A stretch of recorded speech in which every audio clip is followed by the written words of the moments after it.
Hello दोस्तों, यहाँ पे आप एक क्वेश्चन देख सकते हैं जिसके अंदर कहा गया है the Bohr model of the atoms, अर्थात एटॉमिक मॉडल के विषय में बात की जाती है जो कि बोहर के द्वारा दिया गया था। इससे संबंधित यहाँ पे चार ऑप्शन दिए गए हैं। क्या ऑप्शन फर्स्ट में ए में कहता है predict the same emission spectra from the all types of the atom, या फिर कहा गया है कि assume that angular momentum of the electrons is quantized, या फिर कहा गया uses Einstein photoelectric equation, या फिर डी में कहा गया predict continuous emission spectrum for the atoms. अर्थात यहाँ पे बोहर एटॉमिक मॉडल से संबंधित यहाँ पे चार जो ऑप्शन पूछे गए तो कहा गया इनमें से कौन सा सही ऑप्शन होगा। तो आज के वीडियो में हम ऐसे ही टॉप 5 और क्वेश्चन पे बात करने वाले हैं जो कि आपके टीजीटी, पीजीटी या आपका एलटी ग्रेड का जो एग्ज़ाम होने वाला है या केवीएस या एनवीएस का कोई भी एग्ज़ाम होता है तो वहाँ पे इसी टाइप के क्वेश्चन पूछे जाते हैं। यहाँ पे हम क्वेश्चन के सॉल्यूशन पे डिटेल से बात करेंगे तथा क्वेश्चन को सॉल्व करने का क्या सही तरीका होता है उस पर बात करेंगे और भी बहुत सारे इंपॉर्टेंट कॉन्सेप्ट को एक ही वीडियो के अंदर कवर करने की कोशिश करेंगे। तो बिना देर किए करते हैं आज का वीडियो स्टार्ट। तो देखते हैं इसका कैसे सॉल्यूशन किया जाएगा। तो यहाँ पे बात करते हैं इसके डिटेल एक्सप्लेनेशन की बात किया जाए तो हम जानते हैं जो परमाणु हमारा होता है, परमाणु के यहाँ पे जो सेंटर होता है जिसको हम क्या कहते हैं, नाभिक कहते हैं, और इस नाभिक के चारों तरफ क्या करते हैं, इलेक्ट्रॉन चक्कर लगाते रहते हैं जो कि यहाँ पे आप देख सकते हैं। अब यहाँ पे हम समझते हैं कि जो परमाणु का एटॉमिक मॉडल था अर्थात तो बोहर ने क्या इसके विषय में कहा। तो बोहर मॉडल जो था कि उसने प्रपोज किया बाय नील बोर्स इन 1913, अर्थात 1913 के अंदर इन्होंने प्रपोज किया था। Was significant improvement over the Rutherford atomic model, अर्थात जो रदरफोर्ड ने एटॉमिक मॉडल दिया था उसके अंदर इन्होंने कुछ इम्प्रूवमेंट किया और एक बहुत ही अच्छे से इन्होंने मॉडल दिया था। अब यहाँ पे हम हर एक ऑप्शन को एनालाइज करने की कोशिश करते हैं।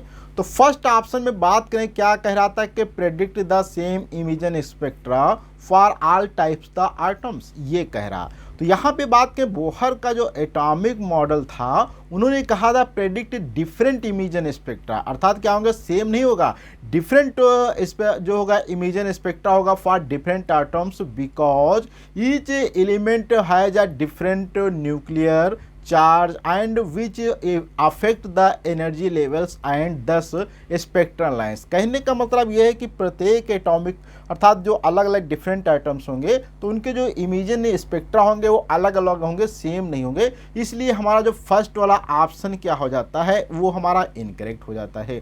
अब यहीं पे हम बात करते हैं बी वाला जो ऑप्शन कहा गया है उसमें कहा गया था assume that the angular momentum of the electrons is quantize, this is correct हो जाएगा। बिल्कुल सही बात है क्योंकि जब यहाँ पे हम बात कर रहे थे बोहर मॉडल में तो उन्होंने बताया था कि one of the fundamental postulate of the Bohr atomic model की होती है, और ये जो होता है जहाँ पे बताया गया था कि एंगुलर मोमेंटम जो क्वांटाइज होता है ये बोहर की जो है एक पोस्टुलेट्स है। अब इसमें बात करें can only exist in the orbit where their angular momentum is quantize according to, कैसा होना चाहिए एंगुलर मोमेंटम, तो एल बराबर mv/r या एन एच बट्टे 2 या एन एच कट कहा जाता है। वेयर एन क्या होता है 1 2 3 जिनको हम क्या कहते हैं, प्रिंसिपल क्वांटम नंबर कहते हैं। अगर एच कट की बात किया तो h/2 होता है। अब वहीं पे हम ऑप्शन सी देखते हैं क्योंकि वैसे तो हमें ऑप्शन बी वाला करेक्ट मिल चुका है, फिर भी देखते हैं ऑप्शन सी क्यों यहाँ पे इनकरेक्ट है, डी क्यों इनकरेक्ट है। तो यहाँ पे अगर बात करें सी में कहा गया था use of Einstein photoelectric equation, this is the incorrect, क्योंकि नील बोहर का जब हम मॉडल पढ़ रहे थे उसके अंदर कहीं पर भी Planck theory for energy transition does not specially use Einstein photoelectric equation, क्योंकि यहाँ पे फोटो इलेक्ट्रिक इक्वेशन का हम जब यहाँ पे मॉडल पढ़ रहे थे इसके अंदर कोई भी इसका यूज नहीं कर रहे थे, इसलिए ये वाला ऑप्शन यहाँ पे इनकरेक्ट हो जाएगा। डी वाले ऑप्शन की बात करें तो predict continuous emission spectra for items, ये भी गलत हो जाएगा क्योंकि this is incorrect. The Niels Bohr model specially जो होता है एक्सप्लेन करता था discrete emission spectra, continuous emission spectra नहीं डिस्क्रीट, अर्थात तो अलग अलग अर्थात तो क्वांटम के रूप में जो इमिशन स्पेक्ट्रा को यहाँ पे करता था ना कि continuous spectra. The quantize energy levels lead to specific wavelength being emitted when electron transition between them, अर्थात जब कोई भी दो एनर्जी लेवल होते हैं जैसे जैसे यहाँ से यहाँ तक इलेक्ट्रॉन जब ट्रांजिशन करता है तो यहाँ पे फिक्स एनर्जी की या फिक्स क्वांटा की एक वेवलेंथ तो इमिट होती है। अब यहाँ पे कुछ बात करते हैं कि फीचर्स जो होते हैं बोहर के पास्टुलेट्स जो होते हैं मॉडल के, तो उन्होंने कहा था electron revolve in the fixed circular orbit around the nucleus without radiating energy. इन्होंने कहा था कि जब इलेक्ट्रॉन होता है वो आइटम के चारों तरफ एक फिक्स कक्षा के अंदर चक्कर लगाता रहता है बिना एनर्जी को लॉस किए। वहीं पे बात करें एंगुलर मोमेंटम और क्वांटाइजेशन के विषय में बात किया, mv/r बराबर nh कट होता है। वहीं पे बात किया इन्होंने एनर्जी इमिटेड और ऑब्जेक्ट के विषय में बात किया कि only during transition between allowed orbit, हर जगह से ट्रांजिशन नहीं हो सकता है, कुछ अलाउड जो होता है ऑर्बिट में ही एनर्जी का ट्रांजिशन हो सकता है। अब वहीं पे बात करते हैं each orbit has a fixed energy level भी होता है, तो इसलिए आंसर की बात करें तो आंसर बी हमारा बिल्कुल सही होता है, क्योंकि angular momentum of the electron क्या होता है, इज क्वांटाइज होता है। अब यहाँ पे कुछ इंपॉर्टेंट फैक्ट जो होते हैं रिलेटेड दिस क्वेश्चन क्या हो सकते हैं, जैसे कि एंगुलर मोमेंटम जो होता है क्वांटाइज होता है। एंगुलर मोमेंटम क्वांटाइज का मतलब क्या होता है, द कंडीशन mv/r बराबर क्या होता है, nh cut ensure that only certain orbits are allowed. हमें बहुत सारे ऑर्बिट तो हो सकते हैं एटम के चारों तरफ, लेकिन जिनका एंगुलर मोमेंटम जो होता है NH कट के इक्वल होगा वही वाली अलाउड होगी, क्योंकि अगर न्यूक्लियस है तो उसके चारों तरफ बहुत सारी जो मानी जा सकती हैं कि ऑर्बिट्स हो सकते हैं, लेकिन हर एक ऑर्बिट अलाउड नहीं होगा, वही अलाउड होगा जहाँ पे इलेक्ट्रॉन का एंगुलर मोमेंटम जो है NH कट के इक्वल होगा। This was the later explained by the de Broglie's waves theorem. Standing wave must fit exactly around the orbit n lambda 2 pi r. The quantization explains why electron does not spiral into the nucleus. Success क्या हुई Bohr की बात करें तो successfully explained hydrogen spectrum है Rydberg formula की, predict the correct value of the Rydberg constant, explain discrete spectrum lines instead of continuous. Limitations की बात किया जाए तो only work well for the hydrogen like item, अर्थात तो हाइड्रोजन लाइक आइटम था जिनके अंदर एक इलेक्ट्रॉन होता था, उसी के लिए इनका बोहर का मॉडल केवल एप्लीकेबल था। अगर एक से अधिक इलेक्ट्रॉन होते थे तो वहाँ पे इनका जो थ्योरी थी या पास्टुलेट जो उन्होंने दिया वहाँ पे एप्लीकेबल नहीं हो पा रही थी। फेल्ड क्या हुआ एक्सप्लेन करने में, जैसे कि आप द मल्टी इलेक्ट्रॉन आइटम जिनके अंदर एक से अधिक इलेक्ट्रॉन होते हैं उनको एक्सप्लेन नहीं कर पा रहे थे, ये इनकी प्रॉब्लम थी। Could not explain fine structure, और देखा गया जब हाइड्रोजन से जो लाइन निकल रही थी एक लाइन, उसको जब हाई रिजोल्विंग माइक्रोस्कोप से देखा गया तो वहाँ पे एक लाइन भी क्या है अलग अलग लाइन के अंदर डिवाइड थी, उसको भी जो है उन्होंने एक्सप्लेन नहीं कर पाए। वहीं पे वायलेटिंग हाइजेनबर्ग अनसर्टेनिटी प्रिंसिपल, और इनके द्वारा क्या हाइजेनबर्ग का अनसर्टेनिटी प्रिंसिपल भी क्या होता है, ब्रेकडाउन होता है। हिस्टोरिकल सिग्निफिकेंस की बात करें तो introduce concept of quantize energy level, bridge between the classical and quantum. और लेकिन इनकी बहुत अच्छी बात है कि इन्होंने कुछ ऐसा थ्योरी दिया जो कि हमारी पुरानी अर्थात जो ओल्ड क्लासिकल थ्योरी थी और क्वांटाइज थ्योरी थी अर्थात क्वांटम थ्योरी, इनके बीच में इनका एक ब्रिज के रूप में कार्य करता है। अब बात करते हैं let to development of the modern quantum theory. अब यहाँ पे बात करें डी ब्रॉगली एक्सप्लेनेशन क्या कहता है, तो the quantization condition was the later justified by the de Broglie hypothesis that electrons exhibit wave property for a stable orbit. The circumference must contain an integer number of the electron wavelength. Integer wavelength होनी चाहिए अर्थात n lambda. इसके बाद this gives the same quantization condition, जैसे कि ये mv/r बटे nh cut जो कि बोहर के द्वारा दिया गया था वही सेम यहाँ पे डी ब्रॉगली के अंदर भी कहा जाता है। अब यहाँ पे हम नेक्स्ट क्वेश्चन पे बात करते हैं जो कि हमने पहले क्वेश्चन में काफ़ी कॉन्सेप्ट को कवर किया है, इसलिए थोड़ा सा ज़्यादा टाइम लग गया। अब क्वेश्चन यहाँ पे 27 दिया गया है, A missile is fired from the maximum range with an initial velocity of 20 metre per second. अर्थात एक मिसाइल को फायर किया जाता है मैक्सिमम रेंज के लिए जिसकी इनिशियल वेलोसिटी क्या है 20 मीटर पर सेकेंड दी गई है।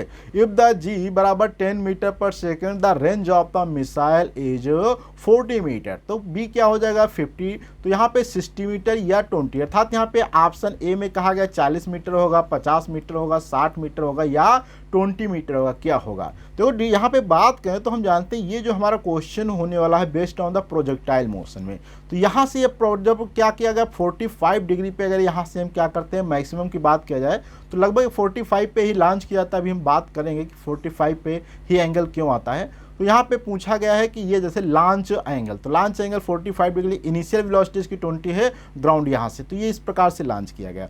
तो देखो यहाँ पे कंडीशंस की बात करें, फॉर मैक्सिमम रेंज क्या होती है, तो for projectile motion on level ground, अर्थात जब पृथ्वी से मैक्सिमम रेंज की बात किया जाए तो launch and landing at the same height, though the maximum horizontal range covers when launch angle is क्या होना चाहिए, थीटा 45 डिग्री होना चाहिए। रेंज फार्मूले की बात किया जाए तो the range R for a projectile launch at the speed u and angle theta is equal to given that the R is equal to u square sine 2 theta बटे g होता है। यहाँ पे थीटा क्या हो जाएगा 45 डिग्री हो जाएगा और यू यहाँ पे इनिशियली दिया गया है, तो यहाँ पे सभी को रख दिया जाए, साइन 2 थीटा का मान 1 हो जाएगा। तो यहाँ से रखेंगे तो आर मैक्सिमम क्या हो जाएगा, यू स्क्वायर बटे जी हो जाएगा। सब्स्टिट्यूट गिवन वैल्यूज, अर्थात यू हमें यहाँ पे क्या है 20 मीटर पर सेकेंड मालूम था और जी भी हमें पता है क्या है 10 मीटर पर सेकेंड होता है। इन चीज़ों को यहाँ पे रख सब्स्टिट्यूट जब कर दिया जाएगा तो यहाँ पे आप देखेंगे हमें क्या प्राप्त हो जाता है, 20 स्क्वायर बटे 10 अर्थात 400 बटे 10 अर्थात 0 से 0 कैंसिल आउट कर देंगे, यहाँ पे 40 आ जाएगा, अर्थात आंसर यहाँ पे देखेंगे तो हमारा 40 आ जाएगा। इंपॉर्टेंट फैक्ट भी इससे संबंधित कुछ है, जैसे कि प्रोजेक्टाइल मोशन क्या होता है, तो motion under gravity with no air resistance, अर्थात इस टाइप का मोशन जो कि ग्रेविटी के अंतर्गत कार्य करता है लेकिन वहाँ पे रेजिस्टेंस को हम क्या करते हैं बिल्कुल नेग्लिजिबल करके लेकर चलते हैं। मैक्सिमम रेंज जो एट 45 को लॉन्च डिग्री पे प्राप्त होती है। और वहीं पे बात करें रेंज का जो फार्मूला होता है वो भी यहाँ पे R is equal to u square sine 2 theta बटे जी होता है। इंडिपेंडेंस ऑफ द हॉरिजॉन्टल और वर्टिकल मोशन, और ये इंडिपेंडेंट होता है चाहे हॉरिजॉन्टल मोशन पे या वर्टिकल। अगर बात करें हॉरिजॉन्टल स्पीड तो क्या होती है यू कॉस थीटा इज क्या होती है, इसकी हमेशा कांस्टेंट रहती है। Vertical motion governed bye you sine theta होता है एंड ग्रेविटी के। सिमेट्री की बात किया तो time ascending equal time descending, अर्थात जितना समय पहुंचने में ऊपर जाता है उतना नीचे में टाइम सेम लेता है। एप्लीकेशन की बात करें जैसे कि बायोलिस्टिक स्पोर्ट्स हो जाए, ट्रैजेक्टरी हो जाएगा, engineering of the launch angle, बहुत जगह इसका एप्लीकेशन देखने को मिल जाता है। अब यहाँ क्वेश्चन नंबर 28 पे बात करते हैं जिसमें कहा गया the approximate depth of an ocean is 2700 metre, the compressibility of the water is 45.4 into 10 की पावर माइनस 11 पास्कल दिया गया per pascal and the density of the water is 10 की power 3 kg per metre cube दिया गया है। What fractional compression of the water will be obtain at the bottom of the ocean क्या हो जाएगी। तो यहाँ पे देखेंगे फर्स्ट ऑप्शन दिया गया है, सेकंड ऑप्शन दिया गया है, थर्ड ऑप्शन दिया गया है और डी ऑप्शन दिया गया है। तो देखते हैं इस क्वेश्चन का क्या करेक्ट ऑप्शन होने वाला है। तो यहाँ पे आप देख सकते हैं इसका डिटेल एक्सप्लेनेशन की अगर हम बात करते हैं तो यहाँ पे आप देखेंगे ये क्या यहाँ पे वाटर भरा है, इसमें हाईएस्ट प्रेशर क्या होगा ये हमें कैलकुलेट करना है। तो यहाँ पे हम बात करते हैं hydrostatic pressure at the depth में क्या होता है गहराई में, तो pressure increase at the depth H. हम जानते हैं अगर पानी की आप गहराई के अंदर जितना ही भी जाते चले जाएंगे वहाँ पे क्या होता है प्रेशर उतना ही ज़्यादा बढ़ता चला जाता है।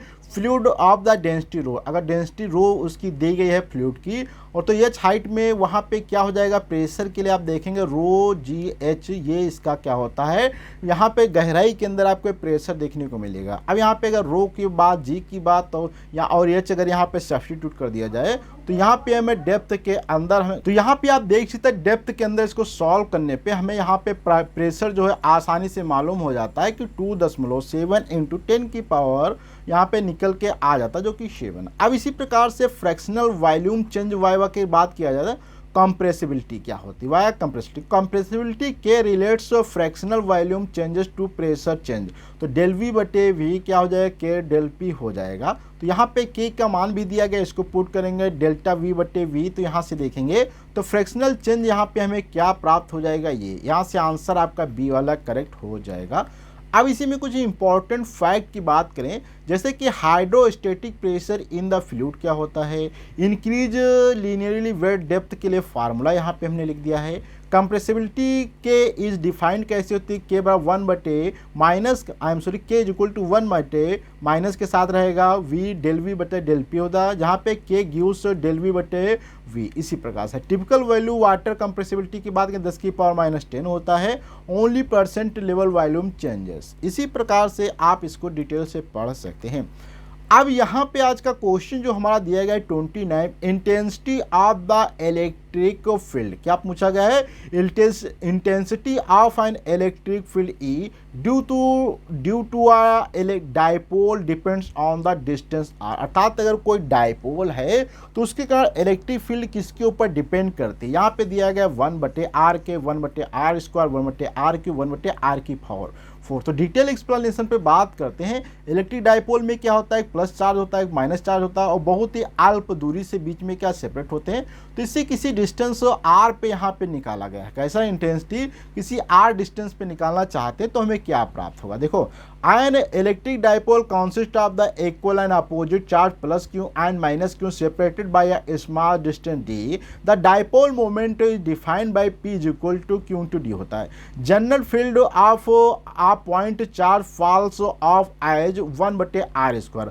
A dipole field is the superposition of two closely spaced point charge leading to the additional cancellation at the large distance. For field approximation अगर करेंगे तो यहाँ पे एक्सपेंड द पोटेंशियल और field of the two charge is power of D by T. तो leading non zero term scale E E लगभग क्या हो जाता है? आर क्यूब के प्रोपोर्शनल हो जाता है। वहीं पे because of the monopole 1/r square होता है, कंट्रीब्यूटिव कैंसिल एग्जैक्टली होता है। ऑन द एक्सिस पे अगर बात करें तो ये क्या होता है? ये फार्मूला होता है। वहीं पे इक्वेटोरियल पे बात किया जाए तो ये फार्मूला होता है। और यहाँ पे दोनों से आप देखेंगे तो 1/r क्यूब ही यहाँ पे प्रोपोर्शनल आता है, इसलिए हमारा सी वाला ऑप्शन यहाँ पे करेक्ट हो जाएगा। इंपॉर्टेंट फैक्ट की बात किया तो डाइपोल मोमेंट के लिए जो फार्मूला होता है वो P बराबर क्या होता है? Q × D होता है। अगर फार फील्ड रीजन की बात करें तो dipole behaves like two opposite charge nearly cancelling net field D के faster than for a single charge. Monopole versus dipole field की बात करें तो यहाँ पे सिंगल चार्ज के लिए ये होता है और यहाँ पे डाइपोल के लिए ये यहाँ पे हो जाएगा। अगर यहाँ पे एंगुलर डिपेंडेंसी की बात करें तो dipole field varies with the angle theta as cos theta x, अर्थात तो यहाँ पे इस प्रकार से फिर भी यही रहेगा। तो इस प्रकार से यहाँ तक तो हमने समझ लिया। अब यहाँ पे आज का जो हमारा लास्ट का क्वेश्चन होने वाला है, एन इंडक्टर में स्टोर एनर्जी, अर्थात एक इंडक्टर जो होता है वो एनर्जी को कैसे स्टोर करता है? It's electric field, it's coils, it's magnetic field, both in electric and magnetic field. तो यहाँ पे अगर बात करें तो यहाँ पे आप देख सकते हैं ये इस प्रकार से हमने यहाँ पे क्या है? कॉइल लिया है और ये मैग्नेटिक फील्ड में जब रखी जाती है तो किस प्रकार की चीज़ को स्टोर करती है, इससे संबंधित क्वेश्चन है। तो यहाँ पे बात करते हो how does inductor store energy. An inductor is a passive electrical component commonly used in the circuit to store energy. The energy store आकर because an electric current flowing through the coil of the inductor creates a magnetic field around it. When current flows through the inductor, it develops a changing magnetic field. This magnetic field is where the energy is stored हो जाती है। The relationship between the energy E stored and the inductance L with current I flowing through it क्या हो जाएगी?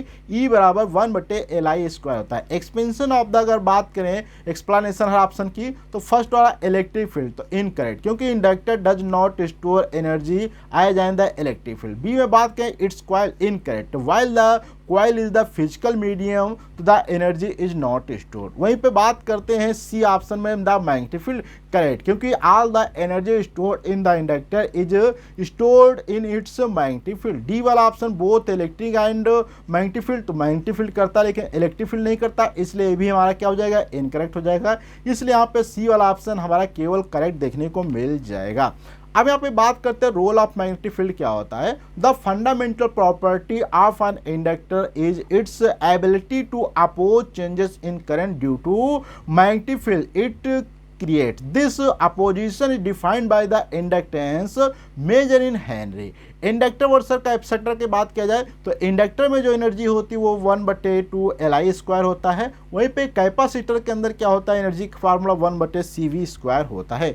Physical अगर construction की बात किया जाए तो inductor are typically made of wire wound into a coil to maximize magnetic field strength and therefore energy store. Application की बात किया जाए तो inductor widely use to transformer chokes energy store for electrical and electronic circuit and tuning circuit due to their ability to store and release energy facility. Energy exchange की बात किया जाती है in LC circuit combination of inductor and capacitor energy oscillate between inductor and magnetic field and capacitor electric field. इस प्रकार से आज की वीडियो में हमने टॉप 5 क्वेश्चन पे बात किया है। और आप चाहते हैं इस वीडियो की पीडीएफ को पढ़ना तो बहुत ही आसानी से आपको पीडीएफ की लिंक नीचे डिस्क्रिप्शन बॉक्स में मिल जाएगी, वहां पे जाके आप पढ़ सकते हैं। तो अगले वीडियो मिलेंगे इसी टाइप के और टॉप 5 क्वेश्चन के लिए। जब तक के लिए धन्यवाद।